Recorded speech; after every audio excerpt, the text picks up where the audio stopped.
Assalamualaikum warahmatullahi wabarakatuh. Selanjutnya kita akan bahas tentang faktor-faktor dari penghambat komunikasi ya. Sebelumnya kita udah bahas materi-materi yang berkaitan dengan komunikasi dalam komunikasi bisnis ini.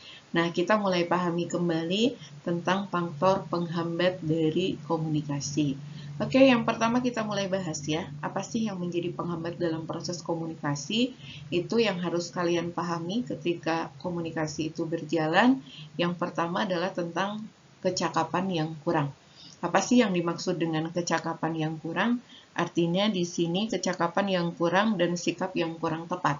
Artinya ketika kita berkomunikasi, kita kan berhadapan dengan orang banyak, kemudian sikap kita juga menjadi sesuatu yang dinilai oleh orang lain. Nah, di sini kenapa dikatakan penghambat? Apabila sikap kita tidak memberikan kenyamanan kepada orang lain saat proses komunikasi. Itu menjadi penghambat dalam proses komunikasi. Yang kedua, faktor penghambat dalam komunikasi itu adalah pengetahuan yang kurang. Artinya, komunikasi tidak akan berjalan dengan baik apabila salah satu dari pihak wawasannya kurang tentang informasi yang kita pahami. Kurang tahu A-nya, kurang tahu B-nya, sehingga terjadi miskom nantinya. Itu adalah menjadi penghambat dalam proses komunikasi. Pengetahuan yang kurang karena kita tidak mengetahui banyak informasi, sehingga proses komunikasi tidak bisa berjalan dengan baik. Oke, yang ketiga adalah tentang kurangnya memahami sistem sosial. Yang namanya komunikasi, kita tidak mungkin berhadapan dengan orang yang memiliki karakter yang sama, sikap yang sama, kebiasaan yang sama.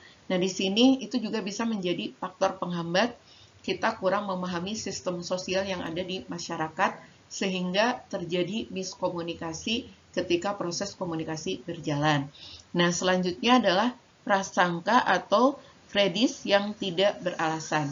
Ketika proses komunikasi berjalan, kita mempunyai pikiran yang negatif tentang informasi yang kita dapatkan, sehingga itu akan menjadi penghambat dalam proses komunikasi. Nah, selanjutnya itu ada yang disebut dengan kesalahan bahasa. Nah, kemarin kita sudah bahas juga kan, bagaimana menggunakan bahasa yang baik ketika kita melakukan proses komunikasi. Karena itu adalah salah satu faktor dalam penghambat apabila kita tidak menggunakan bahasa-bahasa yang baik dalam proses komunikasi. Jadi kita harus menggunakan bahasa-bahasa sesuai dengan kondisi dan keadaan audiens yang akan kita hadapi. Itu juga nanti akan menjadi faktor penghambat apabila kita tidak bisa menempatkannya dengan baik pada saat proses komunikasi. Oke, selanjutnya di sini ada yang disebut dengan jarak fisik. Sebelumnya kita sudah bahas yang namanya komunikasi tidak selamanya bisa dijalankan secara langsung. Jarak fisik itu artinya kita berkomunikasi dengan jarak jauh. Itu juga menjadi penghambat apabila media yang kita gunakannya tidak menunjang. Nah, selanjutnya yang jadi penghambat itu adalah indera yang rusak. Misalkan ada gangguan pendengaran, gangguan penglihatan, sehingga komunikasi tidak bisa tersampaikan dengan baik. Itu juga jadi penghambat dalam proses komunikasi.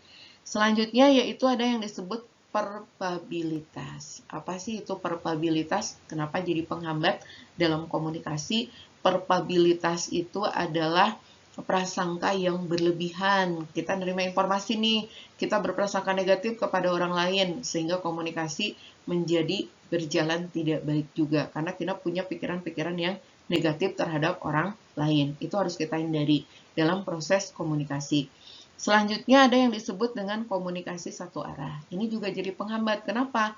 Karena kita tidak memberikan kesempatan pada orang lain untuk menyampaikan pendapatnya, kemudian alasannya ketika kita ngasih informasi, sehingga di sini akan terjadi komunikasi satu arah, tidak menghiraukan pendapat audiens atau orang yang menerima informasi.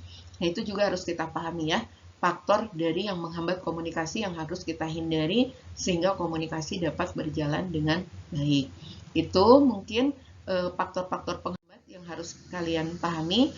Selanjutnya di sini kita akan bahas tentang faktor yang mempengaruhi komunikasi, yaitu faktor yang pertama yang harus kita pahami ketika kita berkomunikasi itu adalah latar belakang.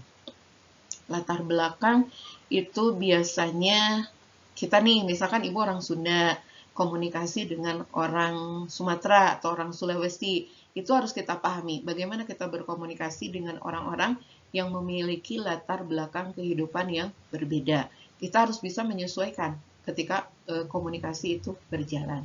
Yang kedua, kelompok atau grup. Nah, di sini kita mau komunikasi nih sama organisasi atau orang-orang di sekitar kita. Kita harus pahami karakteristik dari mereka biar kita dapat berkomunikasi dengan baik.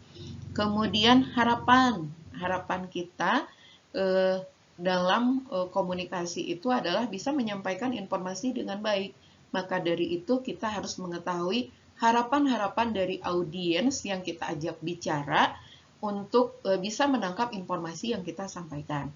Selanjutnya adalah pendidikan. Kenapa pendidikan berpengaruh sih dalam proses komunikasi? Tentu, semakin tinggi pendidikan seseorang, semakin tinggi atau semakin luas pemikirannya. Tapi bukan berarti kita merendahkan orang-orang yang tidak bersekolah tinggi. Maksud di sini pendidikan, ketika kita berkomunikasi, kita harus menyesuaikan. Audiens kita itu ada di level pendidikan yang mana, sehingga kita bisa menyesuaikan bagaimana penyampaian informasi agar bisa diterima dengan baik. Selanjutnya adalah situasi. Situasi juga berpengaruh dalam proses komunikasi. Lihat dulu situasi orang-orang yang di sekeliling kita sesuaikan biar komunikasi itu dapat berjalan dengan baik.